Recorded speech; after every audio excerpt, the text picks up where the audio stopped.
Good morning. Welcome to the Windward Buddhist Temple's special service, our Remembrance Service today. My name is Shirley, and I'm sure you all know who I am. And I'm your MC for today. We will begin with the ringing of the temple bell or Kansho that signifies the beginning of a temple service. It is a deep and sacred ritual steeped in ancient tradition. It is a calling of the people to come together to listen to the Dharma of teachings. The temple bell represents the gratitude and deep appreciation of the members, friends, and guests of the Windward Buddhist Temple.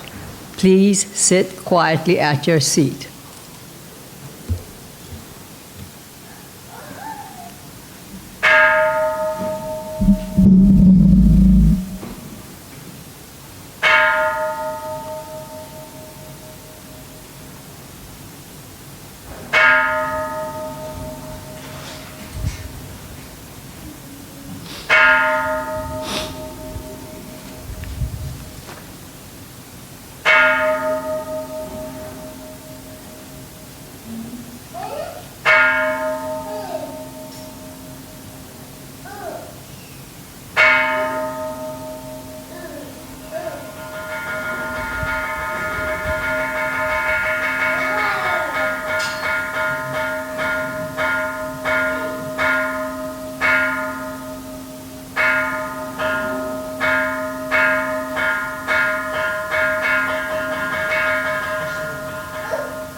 Please rise for the meditation, followed by the chanting of the Vandana Ti-Sarana by the congregation in Pali and English in the red Jodo Shinshu service book on page 7.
Please be seated.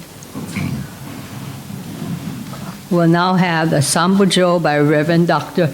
Bert Sumikawa. It is on page 9 in this red Jodo Shinshu service book.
Presence of Amida Buddha, Shakyamuni Buddha, and all the Buddhas of the 10 directions to this remembrance service.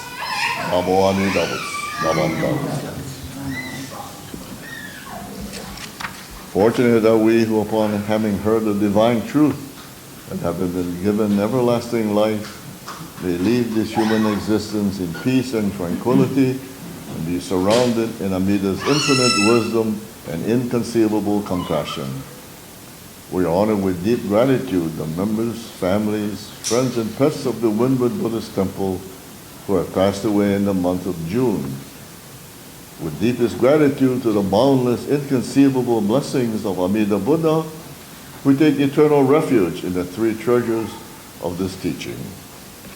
Namo Amida Buddha. Namo Amida Buddha.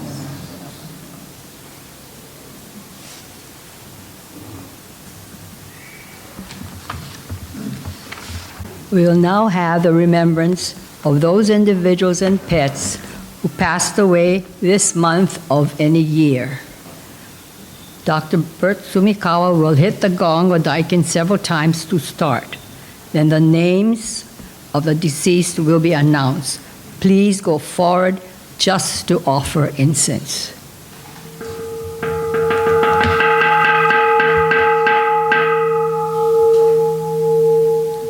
Katsumi Okata.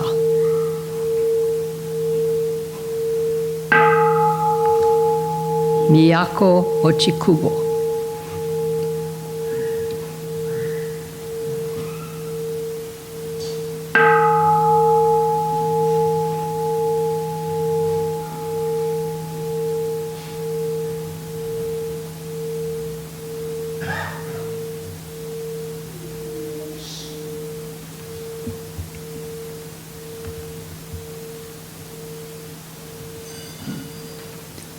Shizue Yonamine Gerald Nako.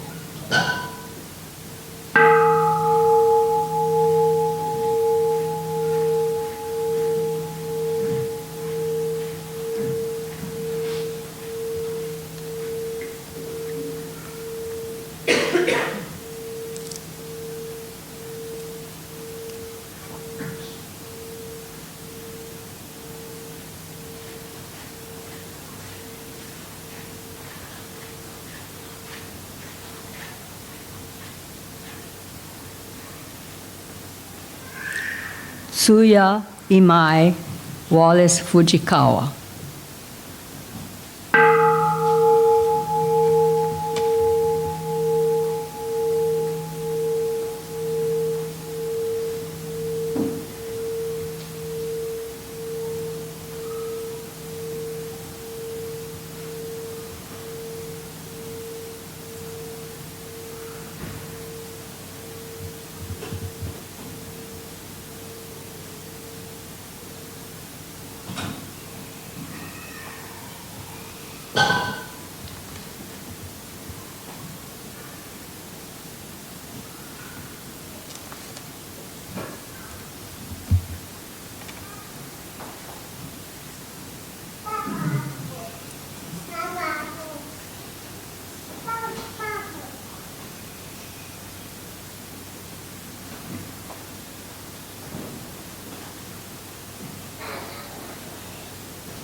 And Sadaichi Ikuta, Toshio Larry Funai, and Toshio Inaba.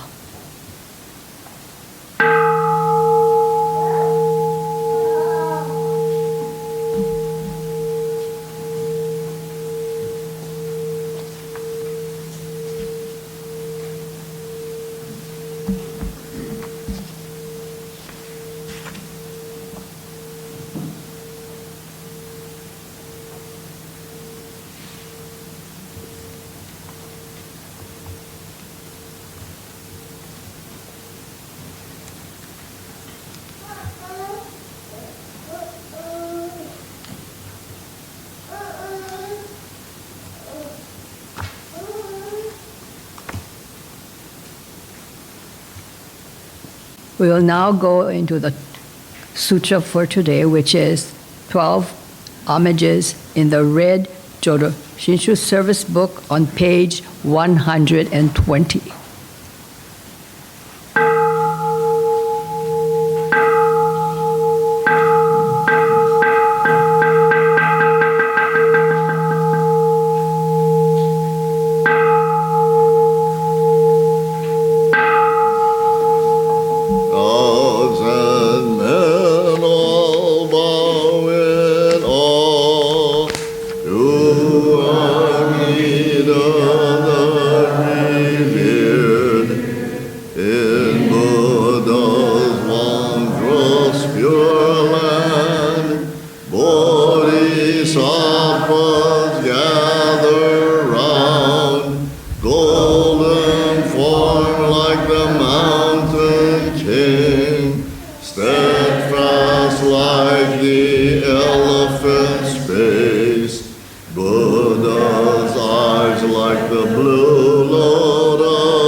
Bright like thousands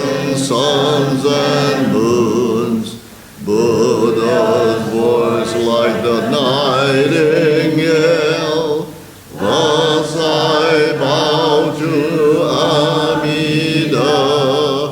Buddha's figure on Kanmon's crown, adorned with wondrous features. Buddha subdues evilness. Bow to Amida. Now compare Amida's pure virtues shining clear like space. Benefit from Buddha. As I bow to Amida, Bodhisattvas all renowned, Naras to praise Amida, primal vow made for our sake. Thus I bow to Amida. Golden ponds where lotus bloom, towers a throne of goodness. Buddha lives like the mountain king. Thus I bow to Amida. Bodhisattvas come afar, attaining true happiness. They revere the Buddha's face. Thus I bow to Amida. All life changes like the dew. We have no permanent self. Buddha teaches this law to all. Thus I bow to Amida. No evil in the pure land, and no fear of evil paths. Faithful hearts honor Buddha. Thus I bow to Amida, saving us through many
Namandam, namandam, namandam, namandam, namandam, namandam.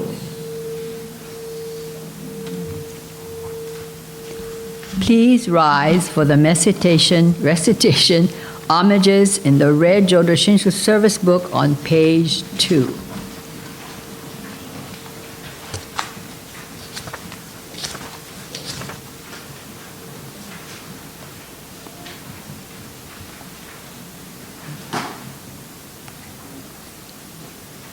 Hard it is to be born into human life. Now we're living in it.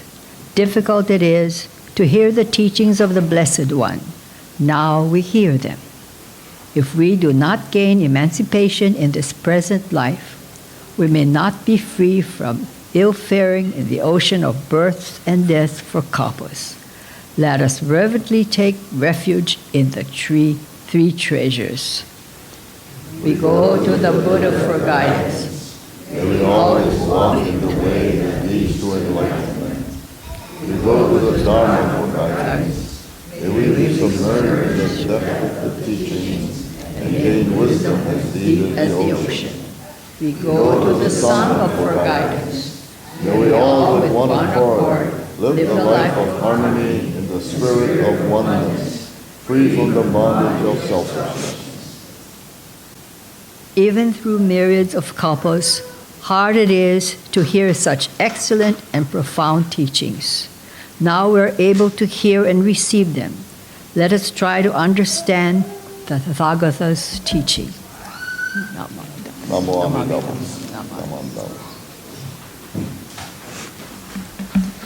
Please continue to stand for the Gatha on this morn in the praises of the Buddha book on page 119. Page 119.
Please be seated.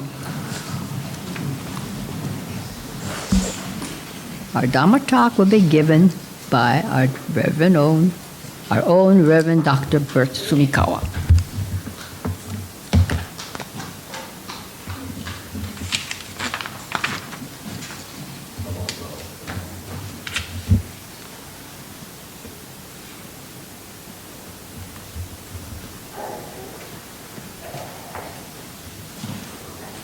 Morning, everyone.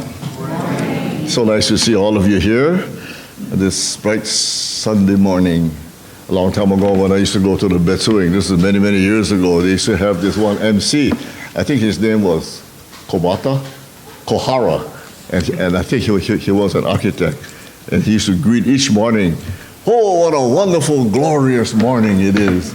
I used to laugh at myself because outside was raining, but you couldn't see anyway.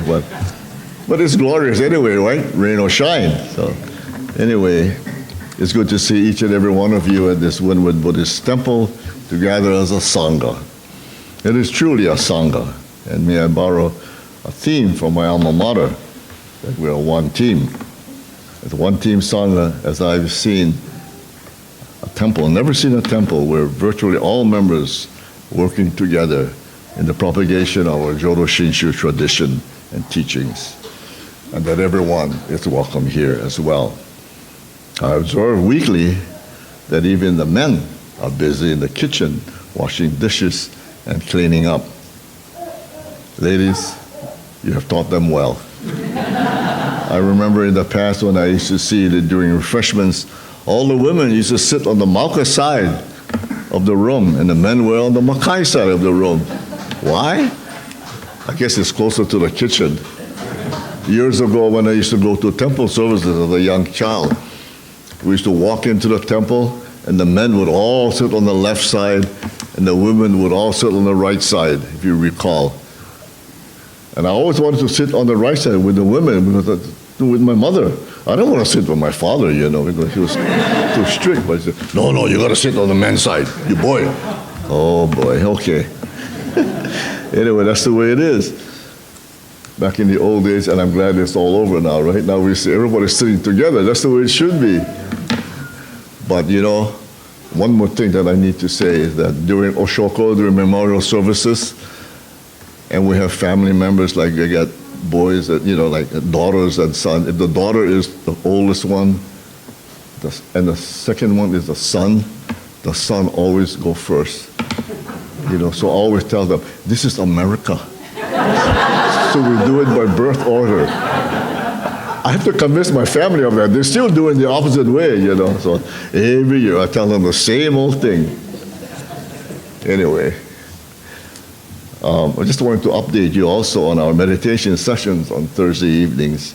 We have varying numbers of attendees, varying from 4 to sometimes even a single person. But as I have said in the past, even if only one person comes, it's worth spreading the Dharma that way. Occasionally we have new people come, dropping in after emailing me for confirmation, so the word must be out there. Occasionally we do have these new people that's not connected to the temple, and we're truly grateful for that. Anyway, let's put our hands together in reverence as I read these words. All the good acts and myriad practices, because they are performed with a sincere mind and aspiration, become without exception provisional good that will lead to birth in the Pure Land. Namo Amidabutsu. Namo Amidabutsu. So as we go about our daily lives, we come across many incidents, many stories in life that lead us to the Dharma. And over time, we will have or have been faced with difficulties. And very often, we're faced with problems and issues. What is the Buddhist perspective, may we ask? In other words, how would a Buddhist respond? I think the Buddhist perspective would be to respond to our lives with wisdom and compassion. That's all, nothing else. Wisdom and compassion are often called the two pillars of Buddhism. So we should respond to issues, to situations in our lives with this wisdom and compassion. But what does that mean? Wisdom and compassion.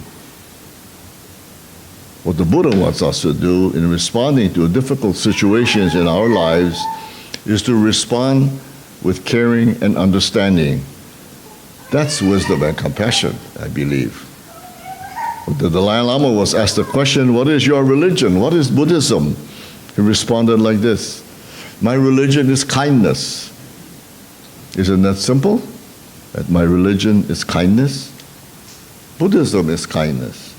But is it easy to understand? Sometimes it's not. The kindness that the Dalai Lama was talking about was that in understanding wisdom and compassion, it is caring and understanding. So now, however, when we have caring and understanding, we think that we should be nice. But Buddhism is not only about being nice. It would be wrong to think of Buddhism as a religion of being nice. Buddhism is about being real. When we are nice, very often we are not being real. We are nice, but we're not being real. Think of it, the plastic smile, when you greet someone. That's not a real smile, is it? Oh, you may as well be snarling. But when we are real, more often than not, we will be nice. So being real, what is it? Being real in Buddhism is about seeing things as they really are. Don't we very often hear this? That Buddhism is about seeing things as they are. So then, when we are trying to be real, we're trying to see things as they really are. That's a phrase that we hear all the time, don't we, in Buddhism? Just seeing things as they are with no opinion, no judgment. Seeing things as they are is really what Buddhism is all about. Buddha literally means one who is awakened, which means then whose eyes are wide open. If you're awake, your eyes are open. And we really see things as they are, then we are seeing reality. So it is not about being nice. Again, Buddhism is about being real. The Dalai Lama's statement that Buddhism is kindness meant that Buddhism is to be real. For the past few years, we have occasionally learned about volcanic eruptions on the Big Island that's been going on, some say from way back in 1955. And the most current lava flow started maybe about a month ago, very briefly. Along with this, there are frequent earthquakes on the Big Island and in other regions of the Pacific, some of them quite severe. Just yesterday, I read there were over 300 earthquakes on the Big Island, although they were very small and they didn't cause any tsunami, but there's 300 of them. Fortunately, those earthquakes not produce a tsunami, but we surely worry about them every day, that a tsunami would be generated. Reading about this, it reminds me of the tsunami that hit Hawaii in 1960 as a result of a huge earthquake in Chile and traveled on to Japan. Although the warning system was established way back in 1948, it was only after 1 minute's warning that the waves destroyed Hilo Bay and wiped out many buildings and homes along the way, not to mention the loss of many, many lives as well. The newspaper and television stories concerning the volcanic eruptions, lava flows, and the earthquakes with the possibility of potential tsunami reminded me of a story that I read in the Hawaii Herald. This Hawaii Herald was once a Japanese language newspaper that the Issei generations would read, similar to our Star Advertiser today. Unfortunately, they stopped publication recently. It was a story of a couple who lived in Hilo.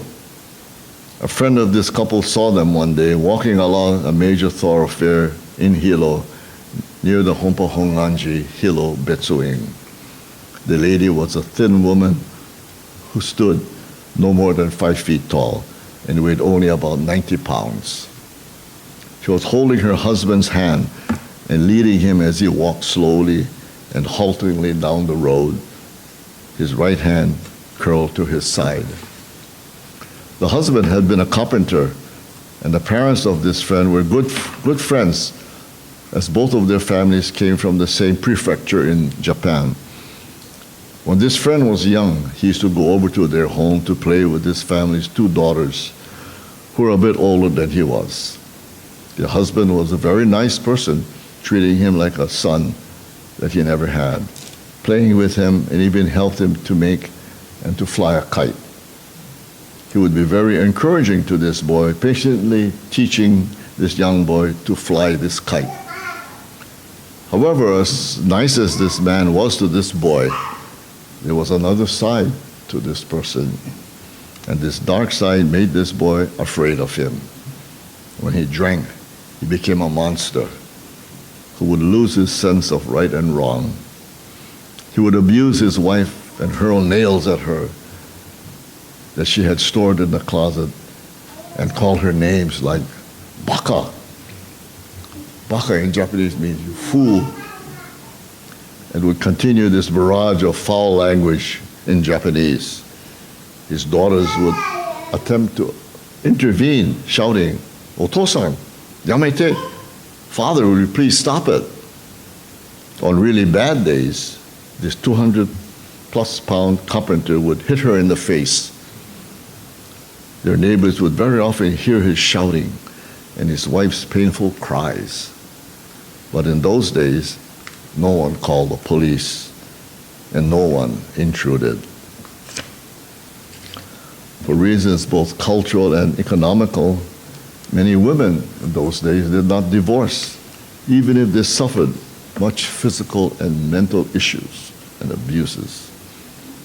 One day, this man suffered a stroke. Fortunately for him, he was not bedridden, but the right side of his body was paralyzed and he had difficulty walking, and he could not speak. Because it was hard to understand him, he would shout. It got so embarrassing about his shouting that they finally moved out of their house and went to live with her brother in the basement of her brother's house so that people wouldn't be able to hear his shouting and yelling all the time. Well, as I mentioned earlier, in 1960, a massive tsunami destroyed much of Hilo, as you recall, including the Waikia town where this family lived. As the waves rushed in, the wife scrambled to help her husband escape to higher ground. It took a tremendous effort for her to hold her husband tightly as he tried to escape the incoming waves. It was dark and the water was rising. People were shouting and debris from the waves were piling high. The wave consumed all the houses in the area and tossed them around like toys, sending them swirling and crashing into other houses. Cars were sailing in the water like boats in the blue ocean. It is said that a 10-ton tractor was swept out to sea. Thinking that the wife would leave him behind to die and save her own life, now was a big chance to get away. Get away, so no one will know. Right? The husband began to cry inconsolably.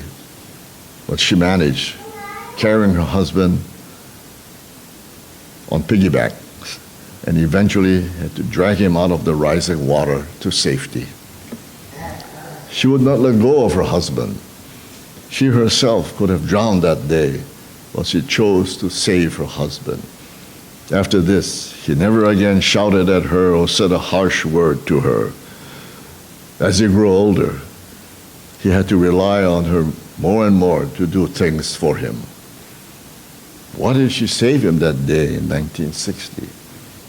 Was it because she felt it was her duty to persevere and save and care for him?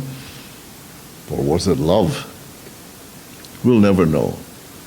I like to think that it was because of caring and understanding, wisdom and compassion.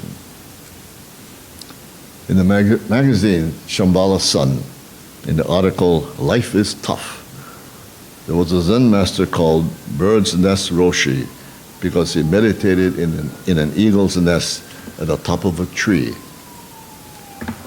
A government official came to visit him one day, and standing on the ground below this Zen master, the official asked what possessed him to live in such a dangerous manner. The Roshi answered, "You call this dangerous? What you're doing is far more dangerous. Living normally in this world, ignoring death, impermanence, and loss and suffering as we all routinely do, as if this were a normal and safe way to live, is actually much more dangerous than going out on a limb to meditate." While we try to avoid difficulty, may be natural and understandable, actually it doesn't work. We think it makes sense to protect ourselves from pain, but our self-protection ends up causing us deeper pain. It is not merely focusing on life's difficulties. The world may be upside down, but we still have to live in this upside down world, and we have to be practical on its own terms. The teaching on transforming bad circumstances into the path doesn't deny that. What it addresses is the underlying attitude of anxiety, fear, and narrow-mindedness that makes our lives unhappy, fearful, and small. The article goes on to say that transforming bad circumstances into the path is associated with the practice of patience, or shanti, one of the 6 paramitas of the Bodhisattva path. The essence of this paramita is strength of mind and heart that enables us to face the challenges and difficulties of life without losing our composure and inner tranquility. We cultivate this ability to be loving and compassionate in the face of criticism, misunderstanding, or aggression. We are neither elated by praise, prosperity, or agreeable circumstances, nor are we angry, unhappy, or depressed when we are faced with insult, challenges, hardship, or poverty. We cause no harm to others, and we do not judge others. In Buddhism, to live responding to life and to the world with kindness is to live with caring and understanding, wisdom and compassion. We need both. One without the other is useless. Wisdom without compassion is just as useless as compassion without wisdom. One without the other creates much dysfunction. Only with both wisdom and compassion can we make us able to function. True kindness is nurtured in wisdom and compassion. In the story of the husband and wife, this lady was truly responding to life with wisdom and compassion, caring and understanding. So again, Buddhism is about being real. True kindness is to respond with wisdom and compassion, with a genuine caring and a deep understanding, the path of the Dharma. And so thank you very much for listening. And now please join me once again with your hands together as I read the words of the Buddha. The spirit of Buddha is out of great compassion and loving kindness. The great compassion is the spirit to save all people by any and all means. The great loving kindness is the spirit that prompts it to be ill with the illness of people, to suffer with their suffering. Your suffering is my suffering, and your happiness is my happiness, said the Buddha.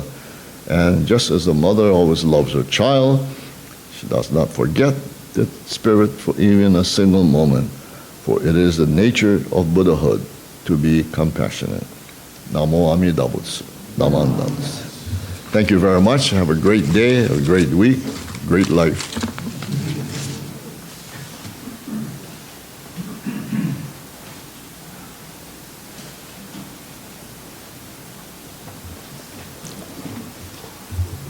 Thank you for a wonderful talk.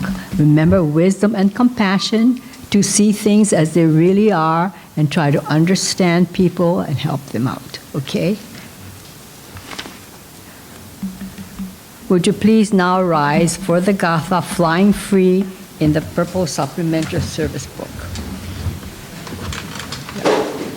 Okay. It's on page 59, and then continue to stand for the Nembutsu in the red Jodo Shinshu service book on page 135 after that. Page 59.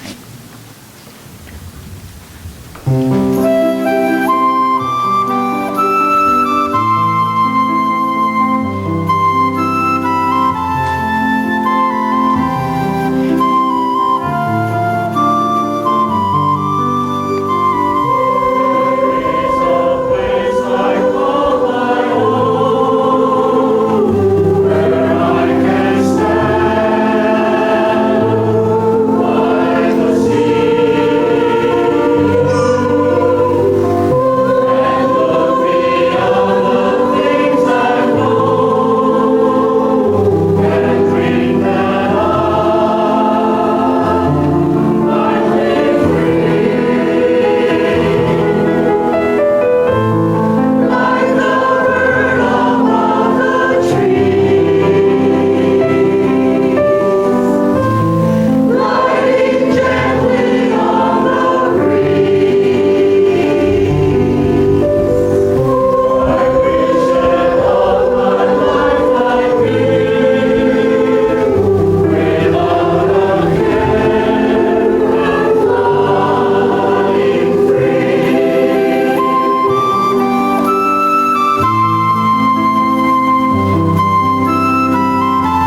life is fleeting and finite, and I do not know with certitude what tomorrow has in store for me.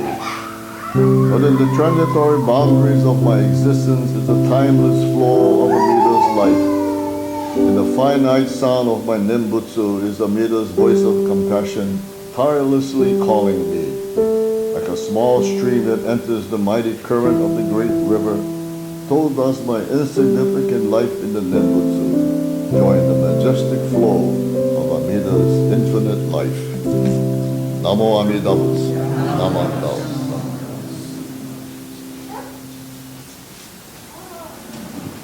Please be seated. Please be seated. We now have announcements from our president, Mr. Dennis Tashiro.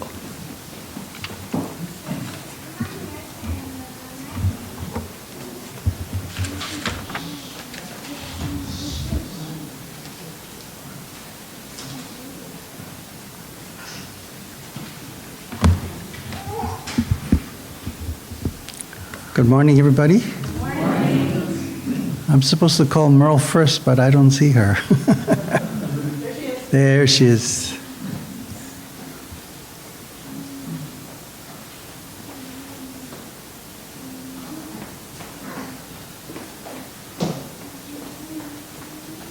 Okay, good morning. The great news is that 99% of what we need for our donations for ingredients for the bone dance has been filled.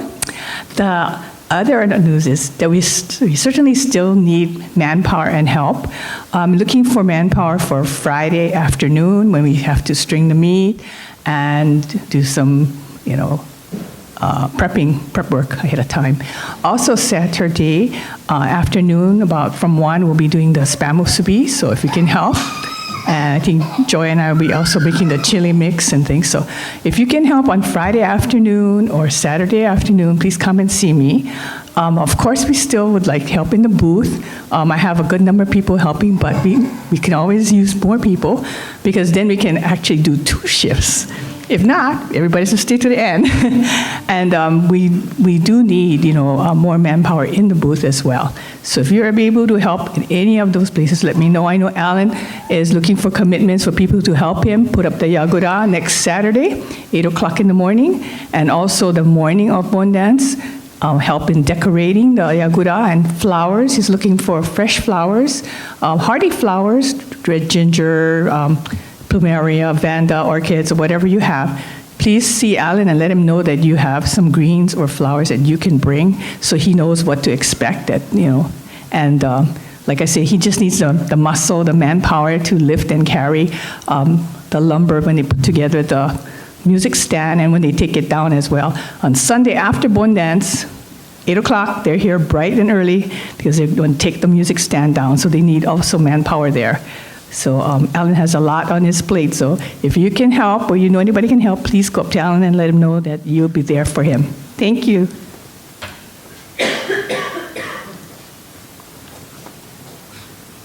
Thank you, Merle. Also, thank you, Reverend Bert. Your message of wisdom and compassion, understanding, very interesting.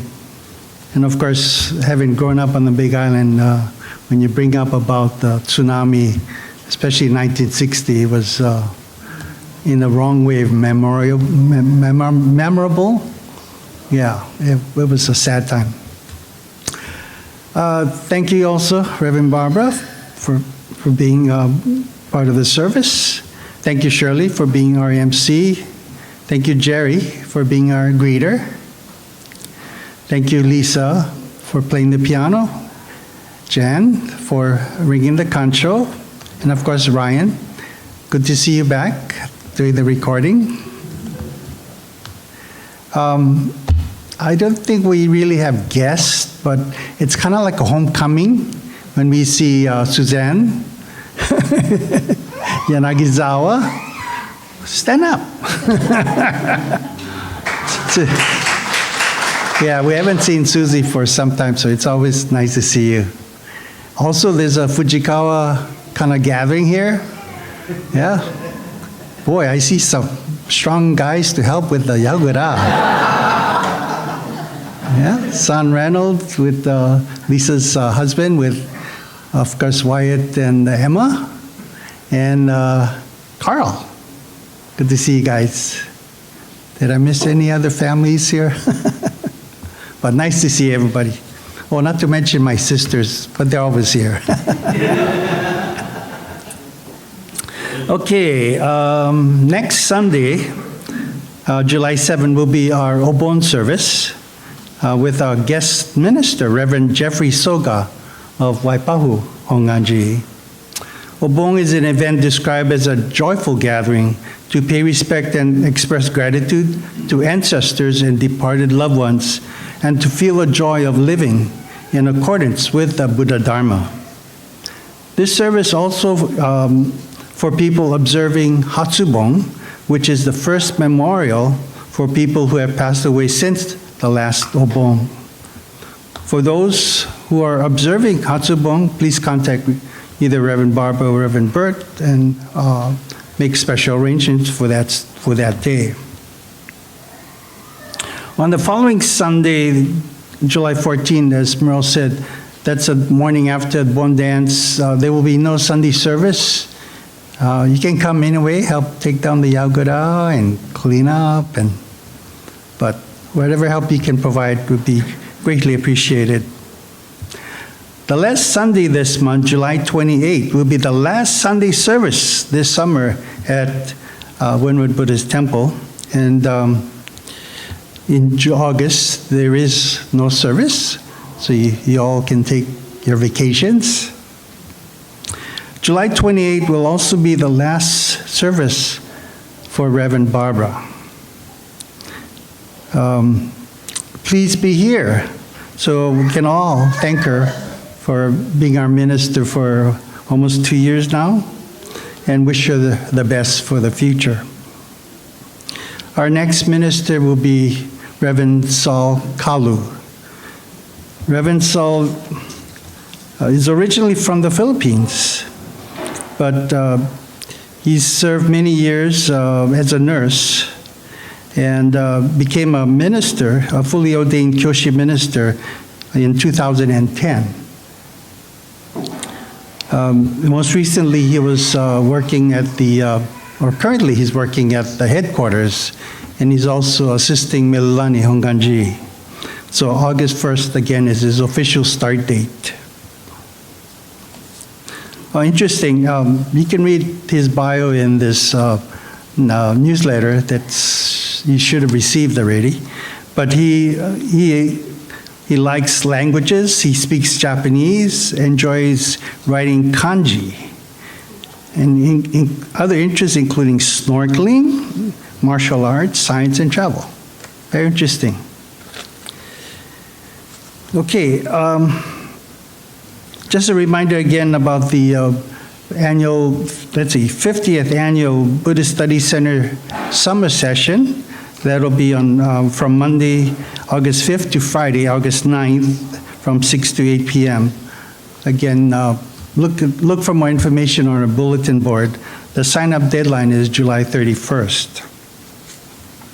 And although we will not be having regular Sunday services in August, we are planning a special joint service and a picnic at Ho'omaluhia Botanical Garden in Kaneohe with Moilili Hongwanji Mission. That's Sunday, August 4th. Again, although we're not having service, this will be more of a fun kind of service.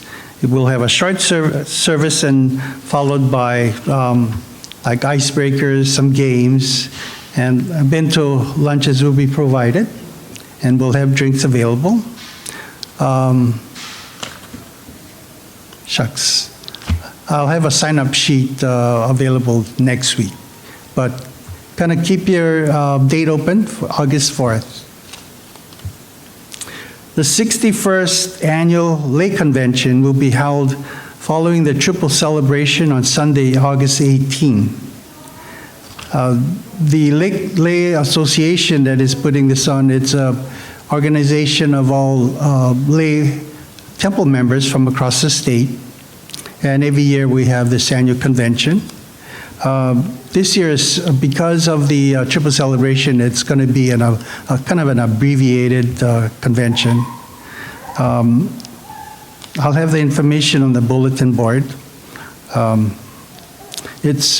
Attendance is hybrid. You can be there in person, or you can Zoom in to the convention.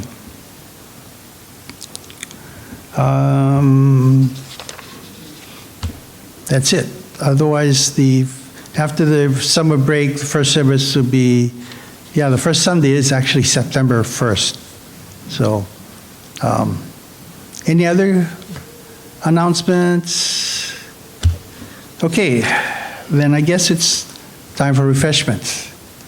Let's do words of thanksgiving. It's found on page 126 of the Red Service book, or it'll be up on the screen.